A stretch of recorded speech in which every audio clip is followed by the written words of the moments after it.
Today's video is kind of a review, but not really. I mean, we are going to be focusing on a product today, but it's not really about the product. It's about the concept that the product represents. And what we're talking about here today is this little guy. This is the Freakin 45. And I have to be honest and say that when I got this can, I actually thought it was a joke.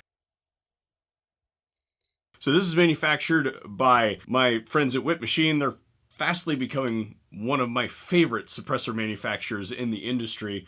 And just weeks before this arrived here for testing, I had published a video about why 45 cans suck. This is important to me that you get this right, because this shit is expensive. So I just assumed that they just kind of made this thing and like sent it to me just to screw with me, especially because the serial number is literally VSO Gun Channel GC04. I assumed that this was their way of being like, hey, let's send this to Curtis and just screw with him. So I talked to the main guy at Whip Machine, and he's like, hey man, that 45 can, let me know what you think. Let me know if you hate it, because I went for something and I'm not sure it'll resonate. Let me know what you think. And I'm thinking, that wasn't a joke. Okay, great. No, I actually have to, and I didn't want to know any information about it, right? I didn't want to bias my discovery process.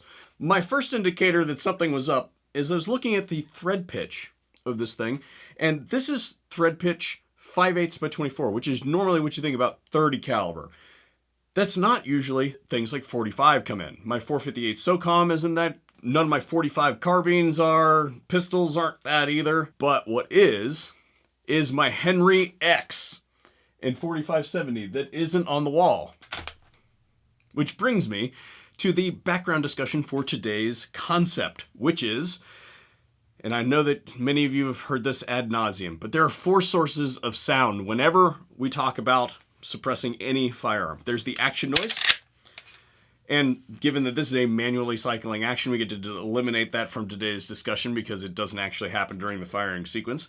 The port pop, again, this is a manually cycling action, so there's no gas bleed off, so we don't have to worry about that. And then the 2 that are pertinent for today's discussion are the expanding gas that comes out of the end of the barrel, which is the prime directive of the suppressor to kind of go after. And then lastly, the noise that the bullet makes as it flies down range. Well, in the past, when I talk about 4570 suppression, what I have done is go after these huge suppressors to try to achieve max suppression. And while they do a very good job, they're very heavy. And what they don't address is that 2,000 feet per second pumpkin that's flying down range. It makes a lot of noise. And you can't get rid of that if you want to use supersonic projectiles, particularly if you're doing something like hunting.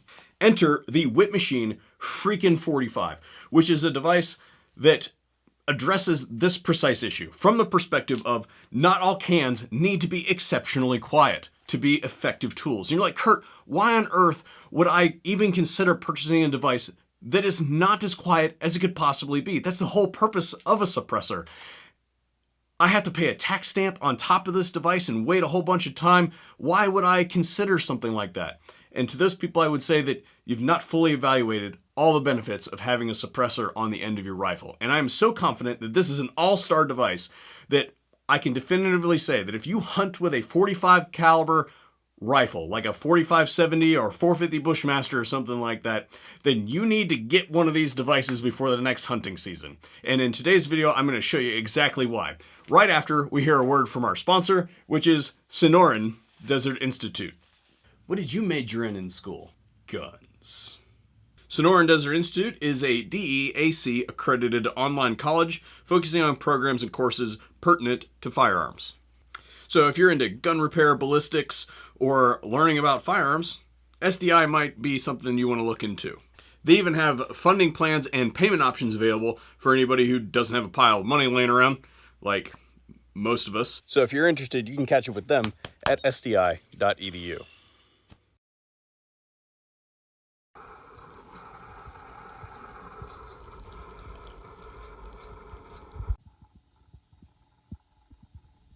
So if you remember back a few weeks ago, I was finishing up testing on the Arkin SH4 Gen 2, which is a 4-16 power optic, and we beat around a whole bunch. I'll have it linked in the description box down below.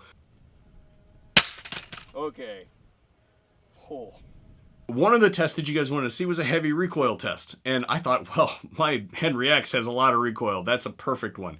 The thing is, I had already screwed this on the end of it because I wanted to go out and test it and I hadn't had an excuse to shoot it yet. And lo and behold, the recoil impulse that I experienced during testing was not what I expected it to be. Now, we've covered suppressors and how they reduce recoil here on the channel previously. And I have a full video out on this that I'll have linked below for you guys to dig into if you guys really want to. So what I plan to do right now is take you out to the range and we're going to go test the recoil reduction capacities of this device using our previous method that's already established and see just how much this device can reduce the recoil of that 4570. Because if you look at any forum dedicated to 450 Bushmaster or 4570, at least half the people are complaining about the recoil, and I think that we got a real winner here. So we're out here with our recoil testing apparatus, which is basically a sled. It's really crude, I admit, but it works. And so we're going to use it here today. And the idea is that I'm going to load one cartridge of ammunition into this rifle. This is the Henry X, and currently we have the whip machine on the end of it.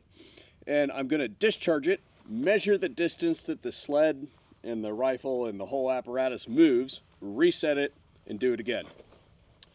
Now, unfortunately, because this is 4570 and the ammo shortage being what it is, I have a very finite amount of ammunition to do this here today, so we can only do 2 replicates because that's all the ammunition that I have that is uniform. So I have lots of 4570, but it's like a mixed bag. So 2 replicates apiece. So here we go.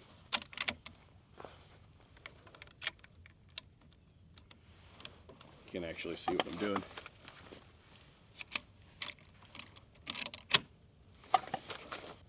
Make sure that we're not going to do something dangerous. And all I'm going to do is pinch the trigger here. Okay. So one of the things that was kind of weird that I need to explain is I didn't anticipate it to recoil quite as heavy as it did. Because of that, we were a little bit out of range on the measurement. So I had to place a measurement on the table at 4 inches and then measure from that measurement each time I shot the thing because it was just bigger than my caliber. And my caliber only goes 6 inches. Reset. Okay. Same thing.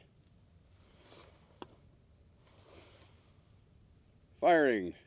Replicate 2. Suppress. Okay. Now we're going to remove the suppressor.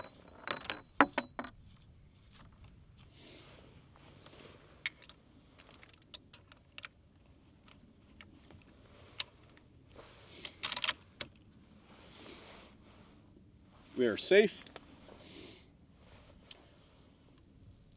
Firing 1.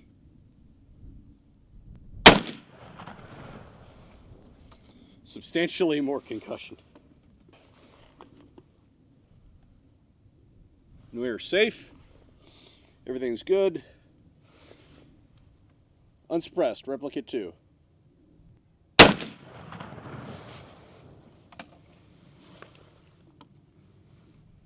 I went ahead and did all the math on the side of the screen over here, and this is all normalized per weight. Now, keep in mind, we only put 1 round in each time, so we weren't depleting the magazine each time. This is a 1-to-1 comparison with and without the suppressor. And we've got substantial recoil reduction, and that's what I'm talking about when it comes to this thing, is it is really doing an exceptional job for its weight to reduce recoil. But Kurt, I want it to be super quiet. I got your number, so check it out. The thing about 4570 is if you're shooting factory ammunition, you're not going to get super quiet because, again, you're shooting a bowling ball at 2,000 feet per second. Okay, it's going to make a lot of noise. But just so happens that that wide projectile happens to make some really heavy bullets. And what I have here is a 465 grain from Lehigh Defense. And what I'm going to do is chase a subsonic loading. And you're like, Kurt, I don't reload. Well, neither do I. I don't even have any specialized tools to reload 4570. My brother has some tools that are stashed here, but none of them are set up for 4570. So I'm literally going to load some subsonic loadings with a bench vise and show you that it is totally capable of doing it. And then we'll go out and see not only can we get a safe load, but how's it sound when it comes through the Whip Machine Freakin 45. All right, chronograph is zeroed out. Nate, will you go over there and tell me how my up and down looks? Is it gonna shoot the table or not? Oh, it's not gonna shoot the table. Okay. Is it gonna shoot the sky? I think it'll hit probably mid berm. Mid berm. Yeah. All right. Pay attention to realize that you loaded it already. So actually, this should be hearing safe. So we're just gonna go ahead and.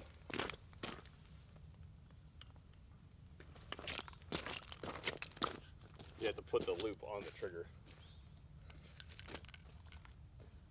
That just shoot your chronograph? No, that's the motion. Dude, are you serious? 948. That's perfect. First try. That's what my math said. Did it really? Yeah, that's what my math said. Like I said, you're the math wizard, not me. But you know what that means? You have a new round you can manufacture and stuff? No, that means we have two other ones that are lighter. And that was your That was the heaviest, yeah. So dare we? Let's do it. Did you see a projectile hit down range? No. No. We need to check it and make sure that it's real. This one will have a little bit more case capacity than the last one. So we may actually get similar velocities, depending. Okay. Yeah, we'll see. We'll see what happens. Because that was a compressed load. That was so that was the heavier load, correct? Yeah, the 18 grain was the heaviest load, but it was also a compressed load. Solid impact. Close. 800. Halfway up the berm right there. Yeah. Okay. The camera's still running. Camera's still running. And let's make sure that we're in the center so that it doesn't shoot the upright. You're right.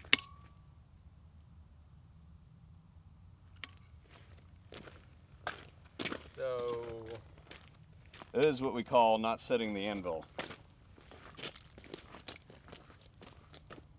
I did not see that, did you?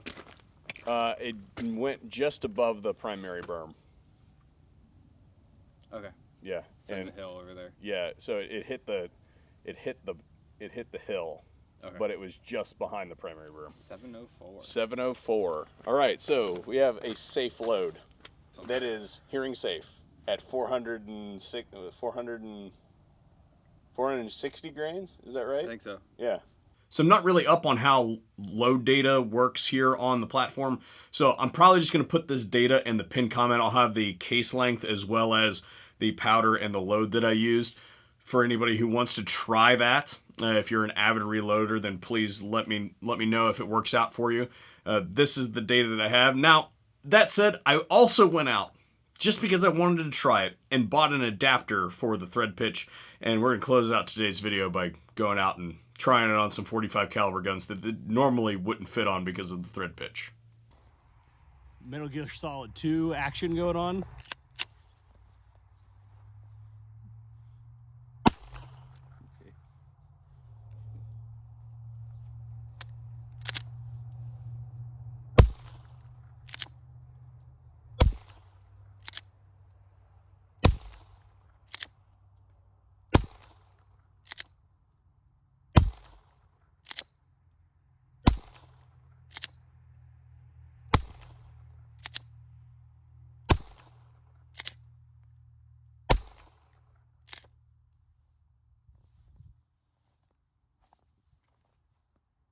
Thanks for joining us here today on the VSO Gun Channel. I hope that you enjoyed today's wacky video because I had a lot of fun and I greatly appreciate SDI for making today's video possible, as well as Whip Machine for really pushing the envelope on just doing things that other people are afraid to do.